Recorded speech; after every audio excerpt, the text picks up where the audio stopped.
A perda de um braço, de uma perna, de movimento, poucas tragédias mudam tanto a vida das pessoas quanto uma mutilação.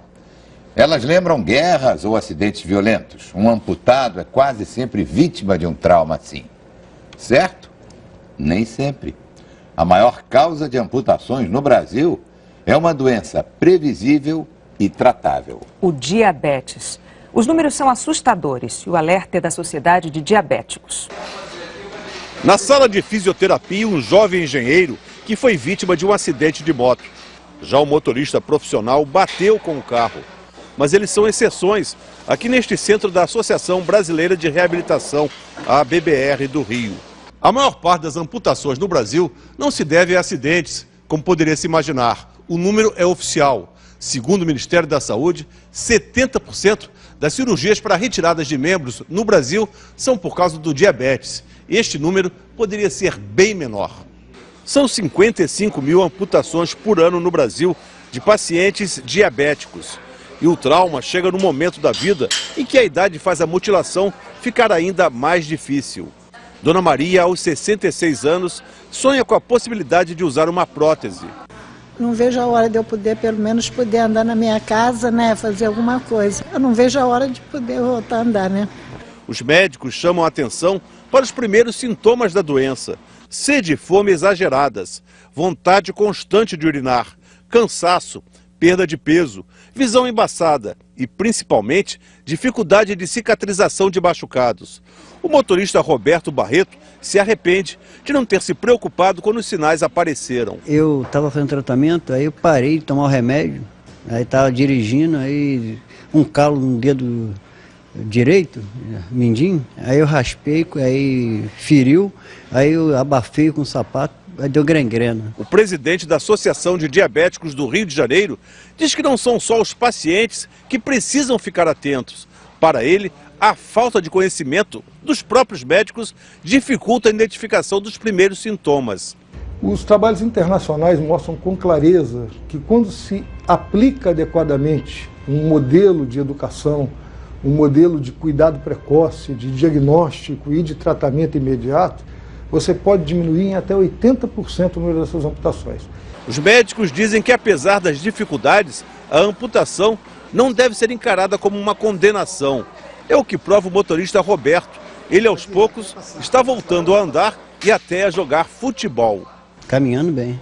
Subo o morro e tudo, desço escada, subo escada. Agora tomando remédio direitinho, não paro, entendeu? Tudo no horário. Chega, esse foi um exemplo para mim.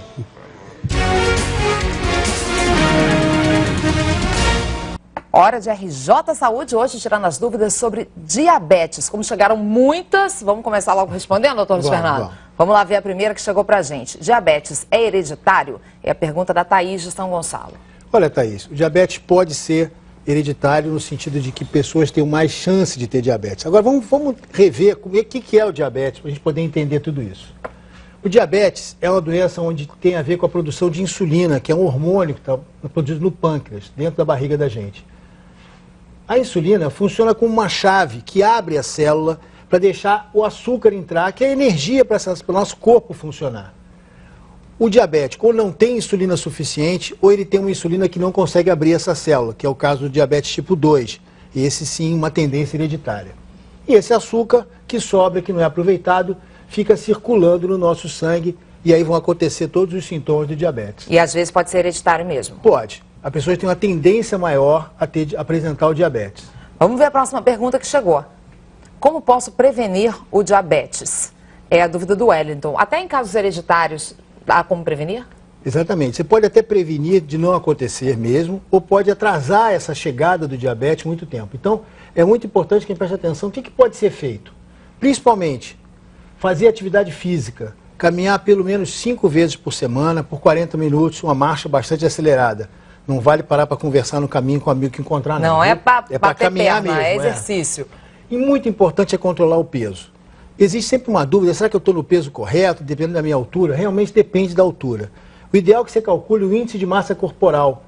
Ele é uma conta simples, pega o seu peso em quilos e divide pela sua altura em metros elevado ao quadrado. Ou seja, a altura vezes a própria altura em metros é o divisor do peso. Isso vai dar um número. você tem que manter o seu IMC entre 20 e 25, tá? Acima de 25 você tem sobrepeso e acima de 30 a pessoa está obesa. E para isso a melhor coisa é manter uma dieta equilibrada. Comer pelo menos 5 porções de frutas ou vegetais por dia e evitar o excesso de carboidrato, que são os açúcares, seja o açúcar doce, como o povo conhece, ou os açúcares do tipo do arroz, da batata, do amido em geral. E as gorduras também devem ser controladas. Ó, se você perder essa continha aí, esses índices, está tudo lá no g1.com.br/RJ para você fazer isso direitinho. Vamos ver a próxima pergunta que chegou? Qual o exame indicado para diagnosticar o diabetes? Pergunta do Daniel de Marechal Hermes.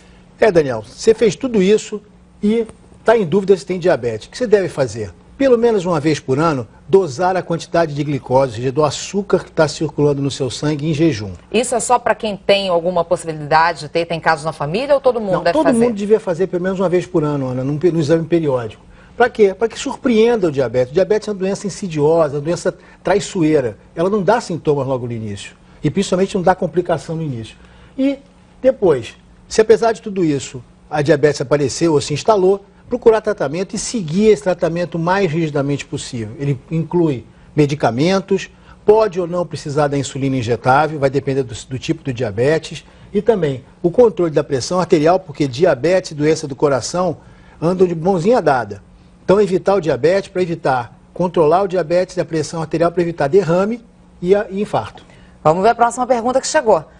Quais são os sintomas do diabetes? O doutor João já falou aqui que não dá muitos sintomas, né? A pergunta da Dayana.